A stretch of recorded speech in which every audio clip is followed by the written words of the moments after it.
విపత్తు జరిగిన తర్వాత ఇప్పుడు అబ్బాయి కాస్త కోలుకుంటున్నాడు, వెంటిలేషన్ కూడా తీశారు అని తెలిసి నిన్న రాజుగారు కూడా చెప్పారు.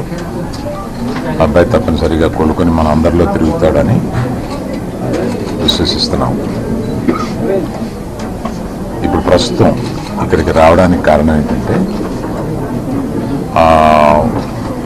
ఈ కుటుంబానికి 2 కోట్ల రూపాయలు మా తరపు నుంచి, అనగా అల్లు అర్జున్ తరపు నుంచి 1 కోటి రూపాయలు, నిర్మాతలు శ్రీ రవి గారు నవీన్ గారు కలిపి ఒక 50 లక్షలు మైత్రి తరపున, ఇంకొక 50 లక్షలు సుకుమార్ గారు ఆయనే వచ్చి ఉండాలి, వారి అన్నయ్య గారు అబ్బాయి అశోక్ వచ్చున్నారు.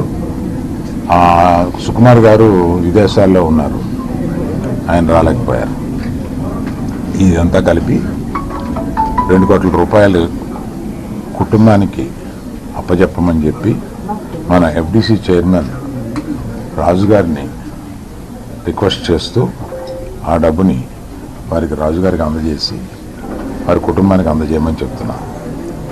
నేనే ప్రత్యేకంగా అందజేయచ్చు అనేది ఏదన్నా అనిపిస్తే అది లీగల్గా ఇలాగే చేయమన్నారు. ప్రభుత్వ ప్రతినిధి అయిన ఎఫ్డిసి చైర్మన్ రాజుగారి ద్వారా ఇప్పిస్తే మంచిది అని మా లీగల్ డిపార్ట్మెంట్ చెప్పారు. ఇది 1 కోటి రూపాయలు, ఇది 50 లక్షల రూపాయలు.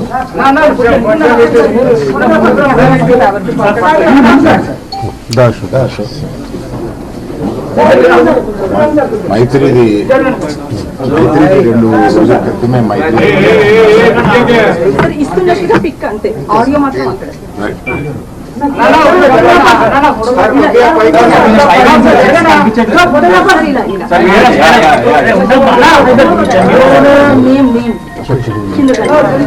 చెక్ తీయమంటారా?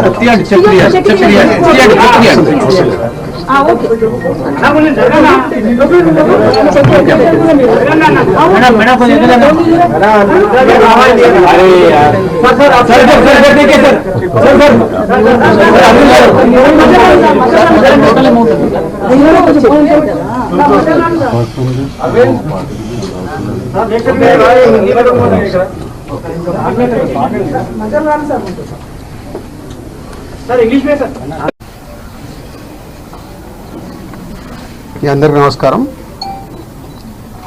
నేను నిన్న విజిట్ చేసినప్పుడుకి ఈరోజు కూడా బాబు చాలా రికవరీ ఫాస్ట్గా ఉంది.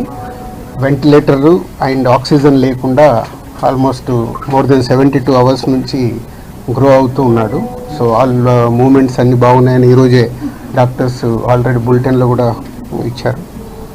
అలాగే అరవింద్ గారు, ఆ ఫ్యామిలీకి సంబంధించి అరవింద్ గారు అల్లు అర్జున్ తరపున, అలాగే Mythri movie makers and director Sukumar, వాళ్ళందరూ ఫ్యామిలీకి 2 crores రూపీస్ ఇవ్వాలని వాళ్ళు డిసైడ్ చేసుకొని చెప్పడం జరిగింది.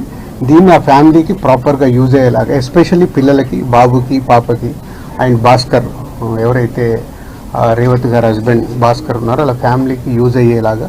సో డెఫినెట్గా వాళ్ళు అడిగారు, నేను లీడ్ తీసుకొని వాళ్ళ ఫ్యామిలీకి ఉపయోగపడేలాగా చేస్తాను. అలాగే ఇండస్ట్రీ నుంచి కూడా రేపు సీఎం గారు అపాయింట్మెంట్ అడిగాము. ఇండస్ట్రీకి సీఎం గారితో కూడా రేపు మీటింగ్ ప్లాన్ చేశాము. ఫర్దర్గా కూడా అన్ని హెల్దీగా ఉండేలాగా ఎలా వెళ్ళాలి అని దాని మీద రేపు మీటింగ్ ఉంటుంది. ఇండస్ట్రీ నుంచి ఎవరెవరు కలిసే అవకాశం? అందరికీ కమ్యూనికేట్ చేస్తున్నాం. అంటే ఈరోజు హాలిడే కదా, ఆల్రెడీ ఈరోజు మార్నింగే కన్ఫర్మేషన్ వచ్చింది సీఎం గారిది. సో అందరికి మార్నింగ్ నుంచే కమ్యూనికేట్ చేస్తున్నాం. హీరోస్, డైరెక్టర్స్, ప్రొడ్యూసర్స్ అందరు కలిసి మీట్ అవుతాం. ఎఫ్డిసి తరఫున, ఈ ఫిలిం డెవలప్మెంట్ కార్పొరేషన్ తరఫున ఈ మీటింగ్ ఆర్గనైజ్ చేశాం. రేపు మార్నింగ్ 10 o'clock ఆ మీటింగ్. అందరు హైదరాబాద్లో ఉన్న అందరినీ పిలుస్తున్నాం. అందరూ వస్తారు. అది ఇప్పుడు సీఎం గారు ఆఫీస్ నుంచి సీఎం రాగానే చెప్తాను. అరవింద్ గారు కూడా వస్తారు. అందరూ వస్తారు. ఫిలిం ఇండస్ట్రీకి సంబంధించిన అందరినీ తీసుకురావాల్సిన బాధ్యత, అటు గవర్నమెంట్తో కలిపిన బాధ్యత నాది. కాబట్టి నేను మార్నింగ్ సీఎం గారు అపాయింట్మెంట్ రాగానే అందరు కమ్యూనికేట్ చేసాం. రేపు మీటింగ్ ఉంటుంది. ప్రభుత్వానికి ఫిలిం ఇండస్ట్రీకి ఎఫ్డీసీ చైర్మన్ అయినందుకు కల్పిస్తున్నారా, లేకపోతే ఫిల్మ్ ఇండస్ట్రీ వర్సెస్ కాంగ్రెస్ నడుస్తున్నందుక? నేను ఫిలిం పర్సన్ కాబట్టి నన్ను సీఎం రేవంత్ రెడ్డి గారు ఆ సీట్లో ఉండి ఇండస్ట్రీకి గవర్నమెంట్ మధ్యలో బ్రిడ్జిగా ఉండాలని అడిగారు. అదే చేస్తున్నాను.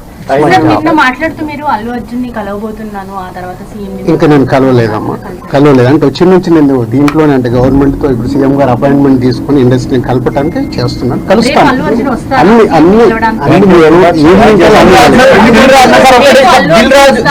దిల్ రాజు కాంగ్రెస్ పర్సన్ కాకుండా కాంగ్రెస్ పార్టీకి సేవ చేయకుండా ఎఫ్డీసీ చైర్మన్ ఇచ్చాము. రీజన్ ఏంటంటే సినీ ఇండస్ట్రీలో కీలకంగా ఉన్నారు. ప్రభుత్వానికి సినీ ఇండస్ట్రీకి వారధిలాగా పనిచేసిన సీఎం కూడా చెప్పారు, మీరు అదే చెప్తున్నారు. రేపటి ఎజెండా ఏంటంటే గ్యాప్ ను ఫుల్ఫిల్ చేయబోతా ఉన్నారా Revanth Reddy versus cine industry? కాదు మీరు మళ్ళీ నన్ను బ్రిడ్జి ఎందుకు పెట్టారు? ఇండస్ట్రీకి గవర్నమెంట్కి హెల్తీగా ఉండాలని. ఇది అన్ఎక్స్పెక్టెడ్ ఇన్సిడెంట్స్ జరిగాయి. వాంటెడ్లీ ఎవరు చెయ్యరు, నేను నిన్ననే చెప్పాను మీ అందరు క్లారిటీగా. సో రేపు సీఎం గారితో కలిసిన తర్వాత అన్ని అయిన తర్వాత ఇంకా ఈ విపత్తు జరిగిన తర్వాత